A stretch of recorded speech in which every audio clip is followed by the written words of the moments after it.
Yes गुरु, social welfare गुरु। सभी को शुभोदय। मेरा नाम बालू है। मैं 9वीं कक्षा में पढ़ रहा हूँ।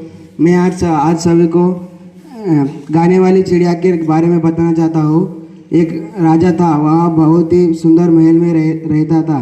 राजा को अपने महल पर बहुत ही गर्व था। संसार के कोने कोने से यात्रियों महल को देखने के लिए आते थे। उन्होंने महल को देखने के लिए कई सारे कविताएं लिखे। राजा ने उन्होंने एक गाने वाली चिड़िया के बारे में भी लिखा था। राजा ने यात्रियों की यात्रा वर्णन पढ़कर गाने वाली चिड़िया के बारे में सुना था। उन्हें दरबारियों से पूछा कि मुझे क्यों नहीं बताया सोने वाली चिड़िया के बारे में। दरबार में भी कोई नहीं जानता था गाने वाली चिड़िया को। राजा ने कहा, जाओ जंगल से लेके आओ, जाओ जंगल से गाने वाली चिड़िया को लेके आओ। राजा की बात सुनकर सैनिक जंगल में गए और जंगल में ढूंढने लगे। तभी उन्हें एक लड़की दिखी। गाने वाली चिड़िया का नाम सुनकर लड़की बोली, हाँ मैं जानती हूँ।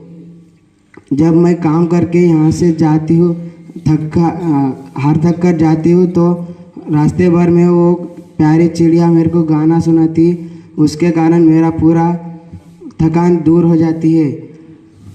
सैनिकों के आदेश पर लड़की ने उन्हें चिड़िया के पास लेके गई और चिड़िया को आवाज़ दी, मेरी प्यारी चिड़िया, हमारे राजा तुमसे मिलना चाहते हैं। क्या तुम उन्हें एक बार तुम्हारा प्यारा मीठा संगीत सुनाना चाहती हो?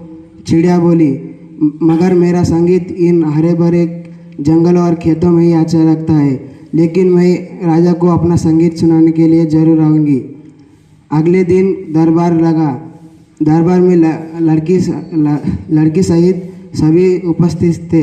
तभी गाने वाली चिड़िया उड़ते हुए आकर सभी को गाना सुनाने लगी। गाना सुनकर राजा की आंखों में खुशी के आंसू आए। राजा बोले, प्यारी चिड़िया, तुम हमारे पास रहो, मैं तुम्हें बहुत ही खुश रखूँगा।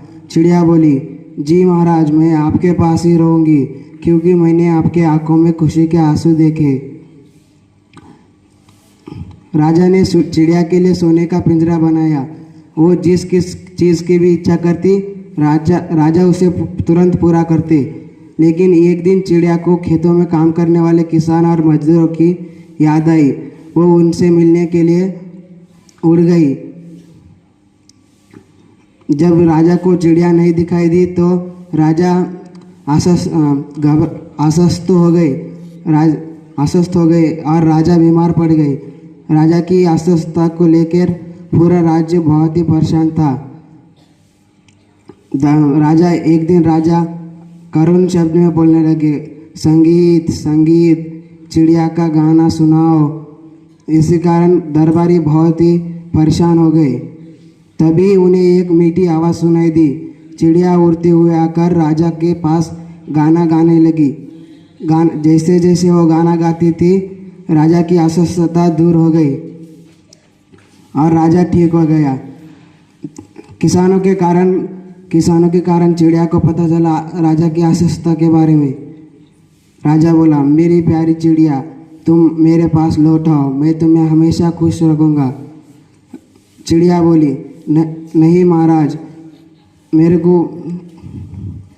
मेरे को खेतों में काम करने वाले किसान और मजदूरों को अपना संगीत सुनाना है, मगर मैं हर रोज़ आपके पास आऊँगी और आपको मेरा संगीत सुनाऊँगी।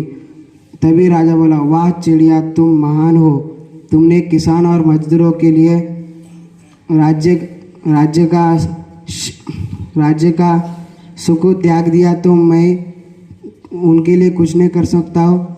चिड़िया बोली, जरूर महाराज, आप उनके लिए सहायता बनो, वही तो हमारे अन्नदाता है। Thank you.